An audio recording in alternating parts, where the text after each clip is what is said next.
আসসালামু আলাইকুম। ফেসবুক ও ইউটিউবের বন্ধুরা শুভেচ্ছা নিন।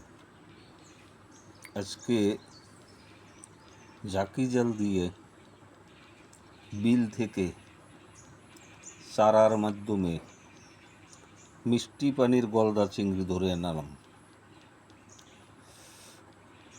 বর্তমানে প্রচুর পানি,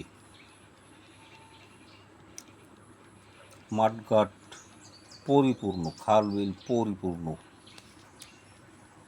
এর উপরে একটা কবিতা আছে, বর্ষার ঝড় সারাদিন ঝরছে, মাঠঘাট থুই থুই, খাল বিল ভরছে। গুরু গুরু ডাকে দেয়া, ফুটিছে কদম কেয়া, ময়ূর পেখম মেলে সুখে চান ধরছে, বর্ষার ঝড় সারাদিন ধরছে। বন্ধুরা, আজকে সারাদিন বর্ষা এবং মাঠঘাট সম্পূর্ণ পরিপূর্ণ। শ্রাবণ মাস শেষের পথে, একেবারেই শেষের পথে, শেষ লগ্নে।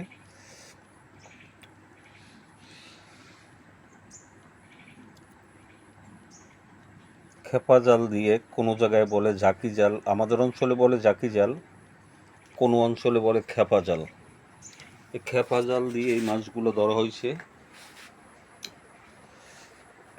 বাহিরের অবস্থা দেখেন, বাহিরে সব জায়গায় পানি, কর্দম, কাদা। এখন একটু বৃষ্টিটা থামছে। সারাদিনই আজকে বৃষ্টি ছিল, সারাদিনই বৃষ্টি ছিল, মুষলধারে বৃষ্টি ছিল। এত পানির ভিতরে কি করে এই গলদা চিংড়িগুলো ধরলাম, এর একটা প্রশ্ন জাগতেই পারে। হ্যাঁ বন্ধুরা, এত পানির ভিতরে এই জাল মাছগুলো ধরার একটি কৌশল আছে। অনেকেই চেনেন, যারা মাছ ধরেন, যারা মাছ মারেন, তারা জানেন। মটমটি গাছ বলতে একটা গাছ আছে, তার পাতাটা খুবই সুগন্ধি, এবং গমের ভুসি এবং হাইব্রিড হাঁস মুরগি পালার জন্য যে এক ধরনের ফিড পাওয়া যায়, সেই ফিড ও দোআঁশ মাটি একত্র করে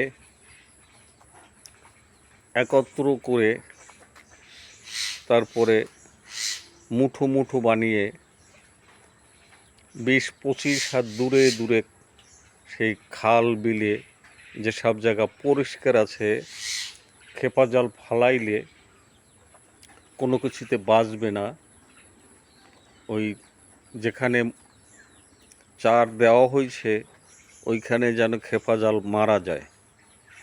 এই পরিস্থিতিতে 15 হাত 20 হাত দূরে দূরে, অথবা পরিস্থিতির উপর নির্ভর করে আরও দূরত্বে অথবা আরও কাছে ফালাইয়া আধা ঘন্টা 1 ঘন্টা পরে, এবং এটা ধরতে হয়, আমাদের অঞ্চলে জোয়ার বাটি আছে, জোয়ার বাটা আছে। 24 ঘন্টায় একবার জোয়ার হয়, একবার নদীতে ভাটি লাগে। তো যখন প্রথম জ্বর হয়, বাটি শেষ, প্রথম জ্বর হয়, নিস্তব্ধ হয়ে যায় পানি। ধীরে ধীরে পলিমাটি বাসের সাইডে ধীরে ধীরে পানিটা বাড়তে থাকবে। ওই সময় এই চারগুলো দিতে হয় 20 হাত 25 হাত দূরে দূরে, অথবা জায়গায় যে এজাজত দেয় ওই অনুসারে দিতে হয়। দিলে এরপর আধা ঘন্টা 1 ঘন্টা পরে ওই চারগুলোর উপরে খেপলা জাল দিয়ে খেও দিতে হয়। খেও দিলে এই মাছগুলো পাওয়া যায়। সব জায়গায় নাই যদিও, যেসব জায়গায় জোয়ার ভাটা চলে ওই সব অঞ্চলে এই মাছগুলো পাওয়া যায়। আশা করি আপনারা যারা এই ভিডিওখানা দেখলেন এবং যদি জোয়ার ভাটার খাল বিল থাকে আপনাদের, তাহলে আপনারা চার দিয়ে এই মাছ সংগ্রহ করতে পারেন। অযথা আফসোস করবেন না যে ভাই খাইলো আর আমাদের ভিডিও দেখাইলো, আমরা কিভাবে মাছ মারবো পরামর্শ দিল না। সেজন্যই আপনাদেরকে এই পরামর্শ দেওয়া হলো। সকলে ভালো থাকুন, সবার প্রতি শুভেচ্ছা রইল। আসসালামু আলাইকুম ওয়া রাহমাতুল্লাহ।